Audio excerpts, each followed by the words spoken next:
Hello everyone, welcome back to another episode of the GSD Show. I'm Mike Arce and I am joined here live on stage at GSDCON. It's actually, day one's over.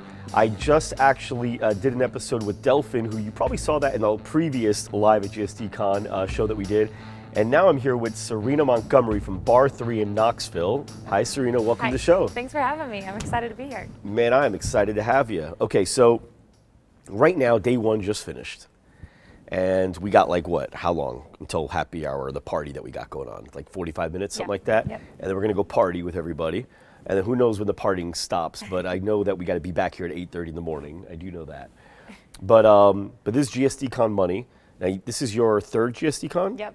Okay, and I wanted you to be on the show because you've experienced a lot of really good growth. In fact, you've achieved the Loud Rumor vision, like our mission, why we do what we do, which is we want to help people impact more lives, right? So get more members, be able to achieve financial freedom, make more money, and then also win back time.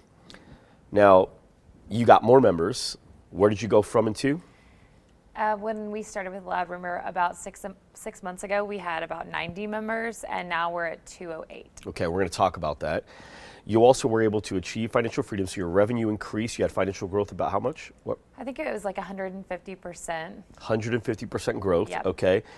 And win back time, because when we met, you were working full-time at another job while also running this studio as the manager as well, correct? Yeah, my job was remote, so it was mostly like nights and weekends, like when I could get it done. But yeah, I was doing all the things. And since then, you not only quit your job, but you also kind of quit your job as being the manager of the studio, as you hired a manager as well as other employees beneath that manager, correct? Yeah, we've hired a lot of new front desk sales staff, and then I was able to promote one of those people to the manager position, which I'm really excited about because it just is going to give me more time to focus on other things that I need to be focused on for the business. So yeah, it's exciting. So you're impacting more lives now.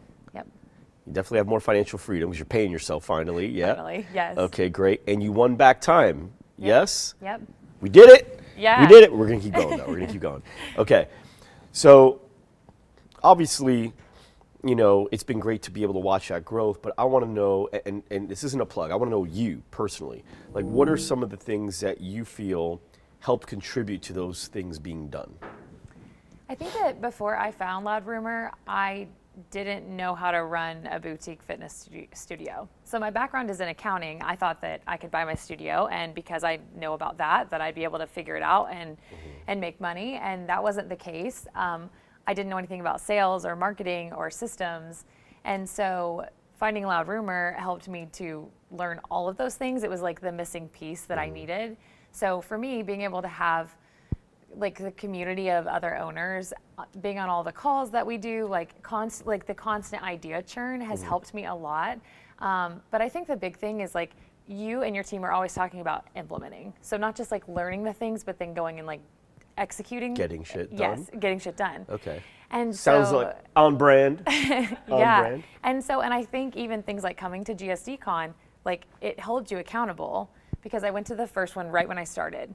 And then I'm like, okay, I have 3 months to implement the things I learned here before I go to the next one. And it kind of serves as a benchmark for me. And so like the last one was all about people. So I've been really focused on my team for the last 3 months. And then now, I'll take what I learned here to do the same. So I guess it's just been learning all the things. Yep, and then we got sales and marketing. Yeah. And then we got strategy. We're going actually your neck of the woods for sales and marketing, because we're going to be in Nashville, which you said is like a 2-hour drive from your studio. Yeah, I'm very excited about that. I'm planning to bring like my whole front desk sales staff, and they're really excited, so it'll be fun. So usually I drive, you fly. Now I got to fly and you drive. Yeah, I like that you're sharing the love on the East Coast, sort of. You got it. It's a reciprocating relationship we have. Yes. Okay, great. So let's talk about sales though. Great, you learned some stuff in sales, missing piece, but what are some of the things that you feel you've done differently in sales that has allowed you to be able to get 150% growth in that short time frame? Okay, so I think the first thing is that I used to have the problematic approach of like, we have a beautiful studio, we have great classes, people will just come to us, which is not true. If we build it, they will come. Yeah, that was definitely my mindset. I'm like, why would you not want to be here? Yeah. And then so starting to use Loud Rumor for digital ads has changed everything, because now we consistently have like 150 leads coming from Facebook and Instagram ads, and now TikTok ads every month. And like just having that constant flow of new people in the door was the first piece. And then on top of that, so those started coming in quickly. And then I was like, okay, well now I don't know what to say to these people to get them to buy a membership. Right. So then using all the stuff in LRBT and all the things that I learned at the sales and marketing GSDCON, was like, okay, we need to have systems and processes. My front desk staff shouldn't be folding towels. They should be like creating relationships, having a full sales process.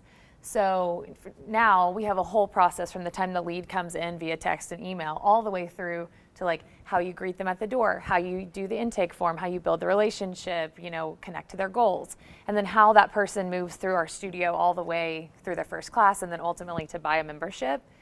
And I think for my team, it's like been doing all the small things consistently and just little things like we now have like a weekly meeting with our sales staff where we talk about, we do trainings, but we also connect about, okay, who's been in the studio this week that hasn't bought? Let's talk about that. Let's strategize. So those are some of the more actionable things, but I think we just need a process to follow. And then things like, myself learning how to hold my team accountable to all of those things. Now, here's the thing. A lot of people don't like to hold their team accountable because they feel like it create a bad culture. How does it work for you? That was hard for me because sometimes I tend to be overly nice. But where my eyes have been opened is I always have to think like, okay, I need to put my Matt Kafora hat on because it's a big hat. It's very, very big.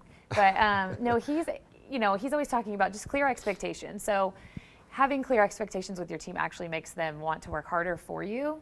And so I think just like making myself have like clear expectations, having the hard conversations when I need to, and then seeing that my team actually has responded really positively to that.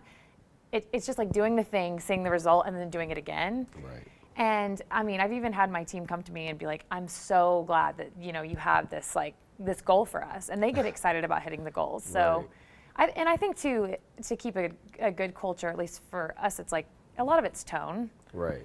So I, am always going to my team in a very like excited, happy manner because I am excited about it and I care, and they do kind of reciprocate however I'm acting. Right. I love that. What about referrals? Oh yeah, that's a big one. So we never used to ask for referrals at all, and then when I first started, do you know why? Why you didn't? Probably because I didn't know. Okay. Like you don't know what you don't know. Yeah. And then we started learning about sales, marketing, and I was a little slow to adopt the referral thing just because at first it feels awkward to ask, but then finally I'm like, I'm just gonna do it. And then you realize how easy it is. Like people actually give you referrals. Oh yeah, they give you referrals. They love that you're offering their friends and family a free week. And then what really helped though is like role playing with my team. So everybody's always apprehensive at first about that, but then once we role play it like we do our team meetings on Wednesday afternoon. There's a class in session, and we'll practice our scripts on asking for a referral. And then the class will come out, and I'll watch my front desk person go up and just like nail it.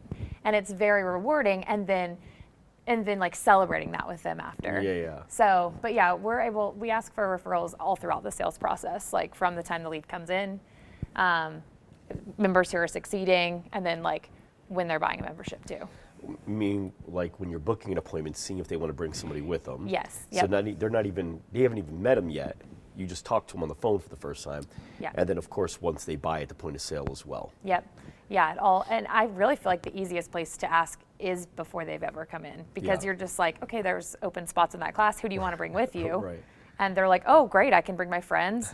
And we live in a college town, so bring all your roommates. And often they will, and it's just easy and crazy not to ask. Yeah. Have you adjusted pricing at all? Or have you started selling bigger programs or ancillary sales? Like, talk to me about stuff outside of just more members. Yeah, we did increase our pricing. So we went up $20 a month on all of our membership tiers, and then we also added in a couple of different pricing options. When we did the price increase, I had a lot of apprehension around, like, what if people respond poorly to this, because we did it for all existing members.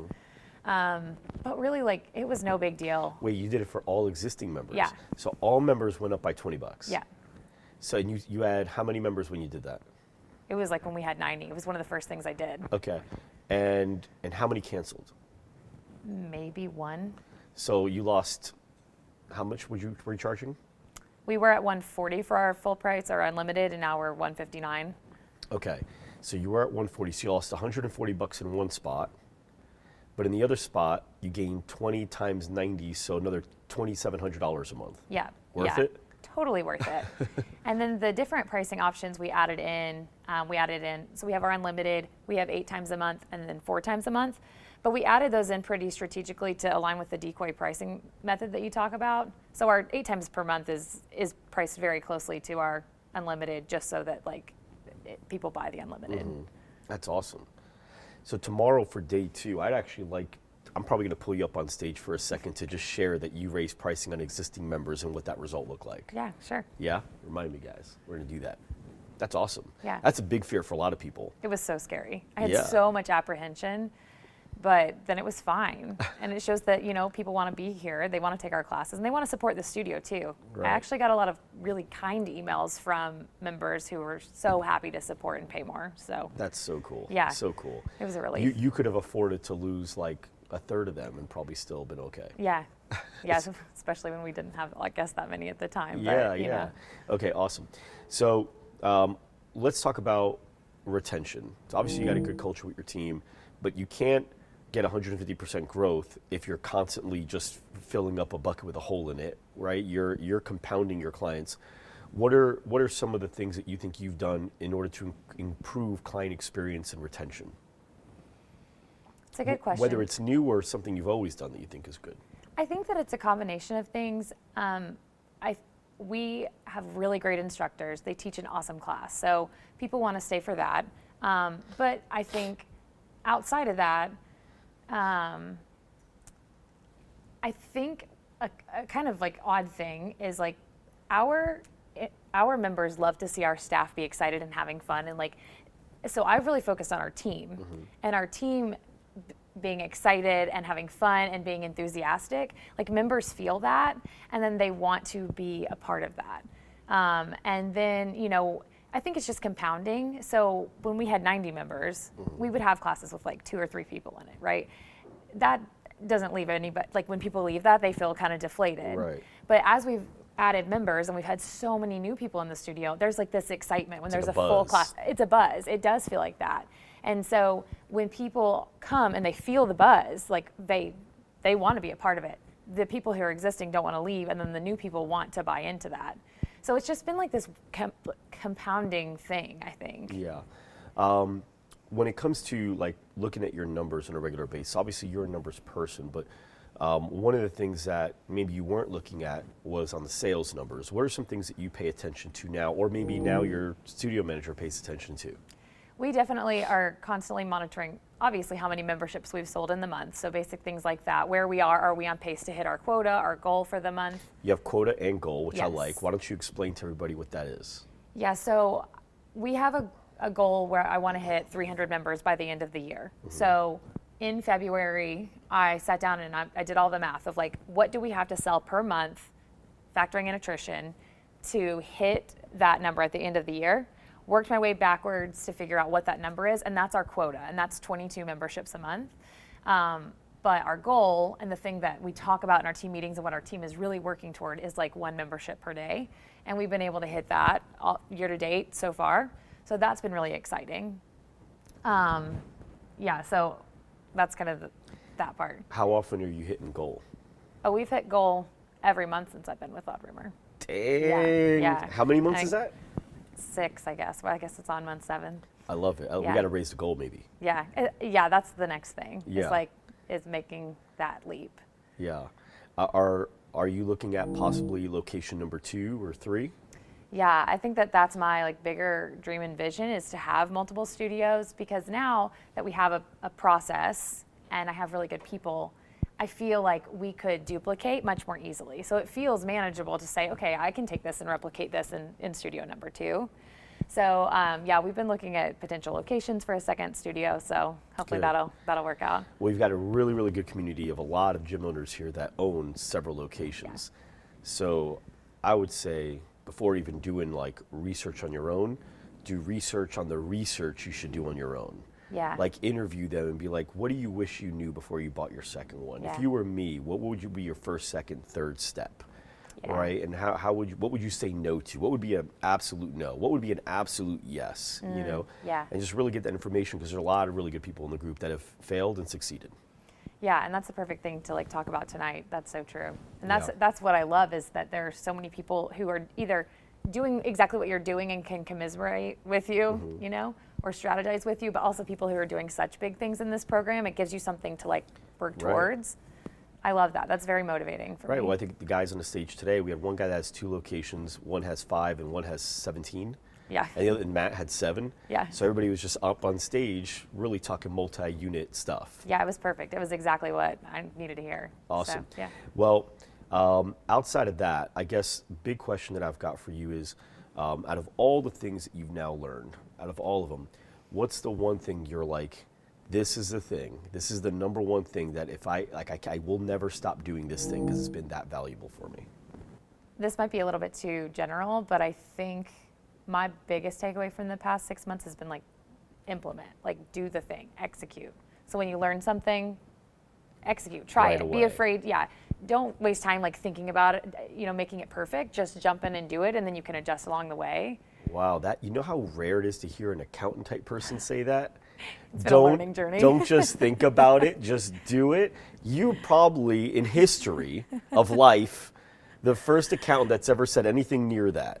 I guess that's why I'm not really in accounting anymore. Welcome to the fitness world. Yeah. Awesome. Okay, well, look, Serena, we've had an amazing time getting to know you more and more. I'm so excited you're part of our program, and thank you so much for even taking the time to be here, not just at GSDCON, but on the show.